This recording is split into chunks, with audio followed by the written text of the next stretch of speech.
Hey everybody, hey, how y'all doing? Hope everybody's magnificent. I am.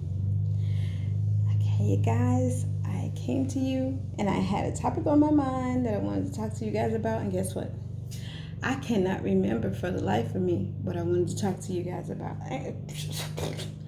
Problems? Yes, I have them.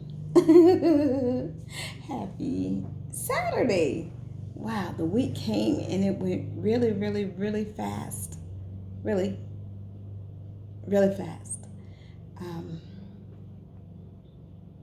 you guys, I was out and about this morning, and traffic is murder. It really is. It's murder. I'm trying to figure out where are people going. Where are they going? Because they weren't going to work. Uh-uh. Nope. Nope. Um, I'm having a problem. I'm the kind of person that gets up early in the morning, and I like to do what I need to do first thing in the morning. I like for the stores to be open, and I'm like 7 o'clock in the morning. Well, I get up way before then, but I'm always ready to be out the store at 7 o'clock. I like to get there at 7 o'clock and go in, handle my business, and leave. Y'all, oh, kiss my teeth. The stores aren't opening until 10 and 11. Hey, I need the stores to be open earlier than that. I think maybe is Walmart open by 7? I'm not really sure. I'm not a Walmart person. I don't like the Walmarts here. And there are, how many Walmarts are here? 1, 2, 3, 4. There's 2 super Walmarts. Well, 1 super Walmart, a regular Walmart, and there are like, I think it's 3 of those what do you call it, the markets. I don't like Walmart. I don't like it. When I lived in the other town, there were 1, 2, 3. There were 3 that I could choose from, and they were all super Walmarts, and I enjoyed going to them. Now that I live here, it's like it's a struggle. One of them is just straight up ghetto. Well, a couple of them are straight up ghetto, but the regular Walmart is just straight up ghetto. It really is. You have people panhandling not only outside but also inside. There's a lot that takes place. It's wild. It's wild. The world is not like it used to be. Oh, you guys, I was inside my son's job the other day, and I don't like for animals to be in places where I'm shopping or where I need to eat or where I need to eat. And my daughter and I was standing inside, and my son went to clock out, and we're like looking. This man and his daughter comes in, and the dog is humongous, and she's holding the dog. She can't, control the dog. Why in the hell did they walk past us? And I'm glad they got past us. My daughter was saying, Mom, and she was pulling me because the dog was trying to sniff me, but I didn't know because my back was turned to them. And because I would have had a fit. And I turned around to see, and all of a sudden this shit just dropping out of the dog's butt. And the man is he's just walking on along, and the daughter's going, and then the dog goes by where these clothes are, and his butt just wipes up against it, and you can look, and he still has a big old glob in his butt. And I'm like, dogs belong on the outside. That's how I feel about it. Animals belong outside. They belong outside unless they're in a kennel. They belong outside, and that's where they should be. So I went to the store manager and I told him. So he got some paper towel and took it to the guy for him to clean it up. And then the guy doesn't just, like pick it up. He's smearing it all in the floor. Really? Really? And y'all know it wasn't us. But I've seen some of us doing dumb things, like taking dogs in stores and stuff. Let's get a grip. But anyhow, anti-who's and anti-weights. It's just nasty. I don't think animals should be where people shop, especially for food, clothing, different things. It's just, you want to keep them in your car, knock yourself out. I don't believe animals should be in cars either. But hey, it's your car. Just don't be trading it in for somebody to buy your used vehicle and it's smelling like dog and has dog feces and piss all over the place. No. I'm not trying to tell people what to do. I'm just telling you what's not sanitary. Okay? So, anti-who's and anyways. I'm a little excited. I got an invite from YouTube to, I'm not even going to talk about that. I'm not going to talk about that. When you guys see it, you'll see it. But, yeah, a little excited about that. So, you guys, I've been having wonderful dreams. And I pray that my dreams come true. I did have a bad dream. I hope that one doesn't come true. I should say, let me say this. I pray that my positive and happy dreams come true. Negative dreams can go back to hell where they came from. So, you guys, my husband and I were talking, and we were talking about children and the children being out of school and how a lot of them are not learning because the parents aren't teaching them. And he says, baby, that's something you should talk about. Right, hubby? Mm-hmm. So I want to talk about that. Now, anybody who was with me before know that I believe that by the age of 2, you can raise a genius. You really can. I don't think that children should go to school at 5 years old and then the teacher has to start teaching them from step 1. It's ridiculous. Parents should be doing that. That is your job. That is your child. When I was coming up and being a young woman, I always watched interactions with children and parents. And my mom and dad made sure that we learned. I learned from my older siblings and from my parents. By the time I got to kindergarten, which I went, I think I went late, because of my birth date. And by the time I got to kindergarten, I only had 1 day in kindergarten. They skipped me to the next grade because I knew how to do math. I knew how to spell my name. I knew how to spell words. I knew how to do math and everything else. And then later on, I got skipped again when I went to 7th grade. But being in school, I learned that people weren't being taught at home. And there were a lot of people that just could not read. You know, you have to read out loud in class. And I never made fun of them or anything. I just couldn't figure out, a lot of them were older than I was. And I couldn't figure out for the life of me why they couldn't read. And then, seeing adults that were in their 30s and up, I couldn't understand why they couldn't read. I could understand why someone in their 70s or something like that. And I was a young woman. I wasn't even a woman then. I was, just teenage, trying to figure out why, people couldn't read. It was one thing when the people weren't allowed to read. And a lot of people who were like me, who loved the dictionary and who loved words, I've always loved words, did want to advance and taught themselves, and just to see other people being adults and not reading, I really thought was lazy. Because back then you could have gone anywhere and learned to read. I mean, now there's places too, cost a lot of money, and but people have friends that know how to read. People have family members that know how to read, that can teach you how to read, sound out words and letters. So I felt that there's no excuse, and I still feel that there's no excuse. I'm the kind of person that believes that as long as you're alive, there's something to learn every day, and you should be learning, even if that's learning how to read.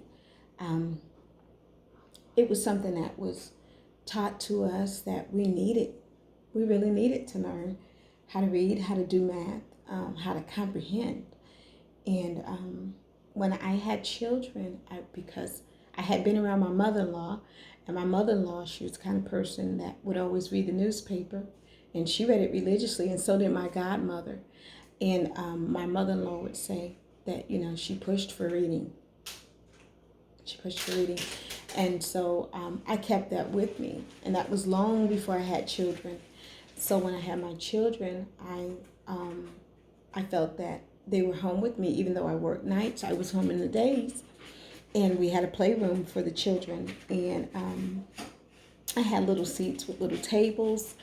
And I made learning fun, because it shouldn't be hard. Learning should be fun. So I had a chalkboard. I had a little cash register, money, books that you can go in Dollar Tree and buy. And that's where I got my children's books and things from, Dollar Tree and Family Dollar. And we did a lot. We did a lot. So by the time they got to kindergarten, there was nothing that needed to be taught. And unfortunately, I didn't have them in New York because I knew they would have gotten skipped a grade. Here, some of the teachers wanted my son to be skipped, and they didn't skip him because, well, let's just say he's a black child, an African child. I'm going to stop using the terminology black because we're not crayons in a box. We're Africans, period. Point blank. We're not black. Okay? And so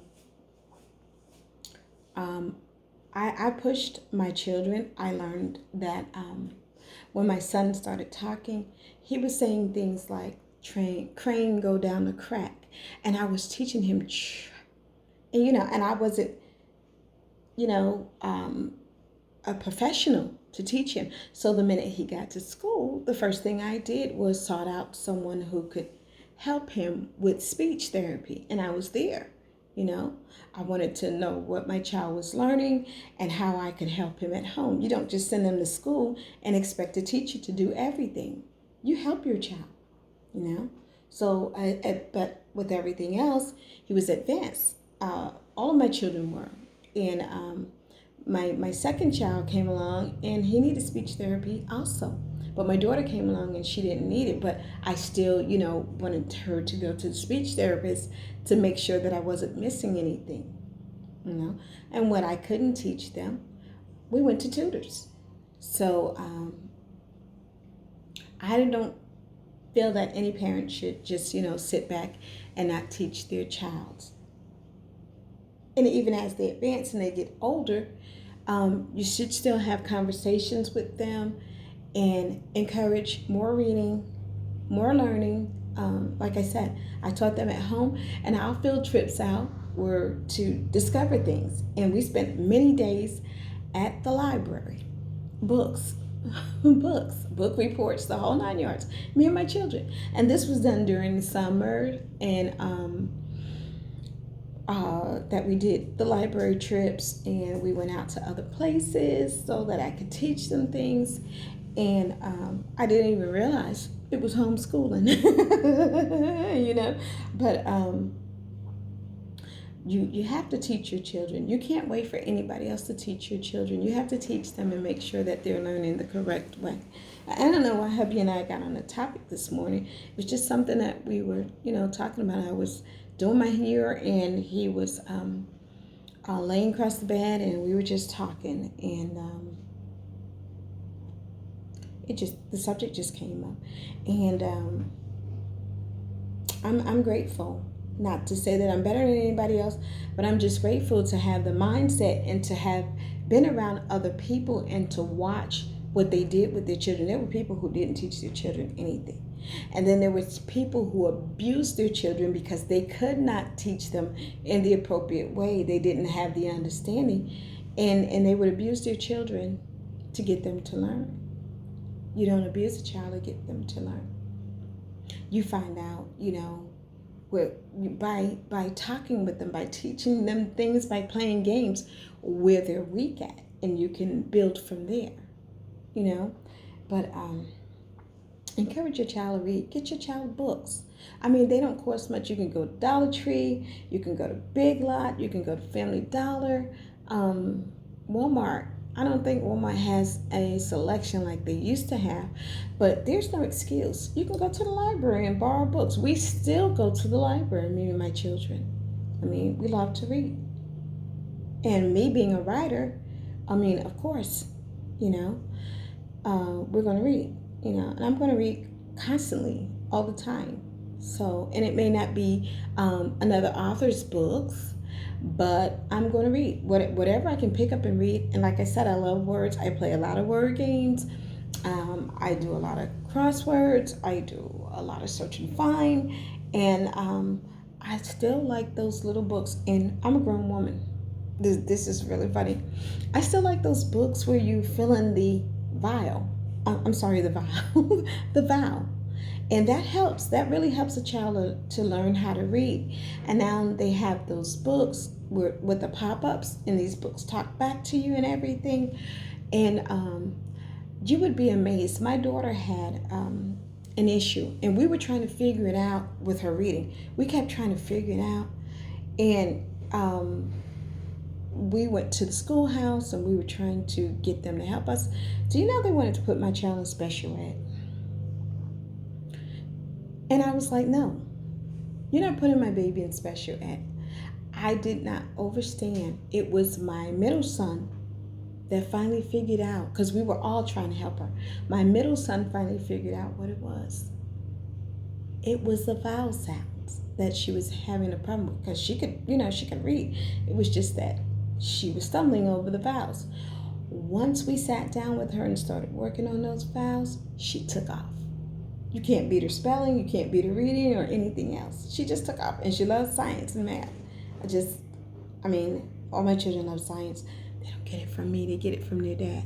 But it's like she just took off. She sprinted. And so you have to work with your children, find out what it is that they're lacking, where they're weak at, and build on that. So like I said, I'm going to give a shout out again to my niece. She's over at Royal Lionheart Home Scholar Academy here on YouTube. Check out her page. She does homeschooling. She's excellent. And parents, work with your children. Work with your children. Find out what those babies need. Don't just allow them to go to the schoolhouse, because these teachers aren't going to take that time with them. They're not supposed to. They're not supposed to. You're supposed to work with that teacher. It takes, a village to raise a child, and to get to see, to know what that child needs. You guys have to work together. Okay? So I wanted to bring that to you guys, and I hope that everybody has a fantastic weekend. I hope tonight is just, it's beautiful. It's hot. But tonight, I don't know what it is. I just feel this kind of thing. And I hope it's a vainglorious night for everybody. I really do. You can get out and enjoy tonight. Get out and enjoy tonight. Go for a walk. Spend some time with your significant other. Tonight would be a great night. Even if you just go to the backyard, on your patio, on your deck, or just open your windows. Have a candlelight dinner. Have candlelight dinner. And if you can't have a candlelight dinner, just burn some candles, listen to some music, and conversations is always good too. It's always good to communicate with your special one. Right, you guys, I love everybody, and I wish you all safety and great health. Peace.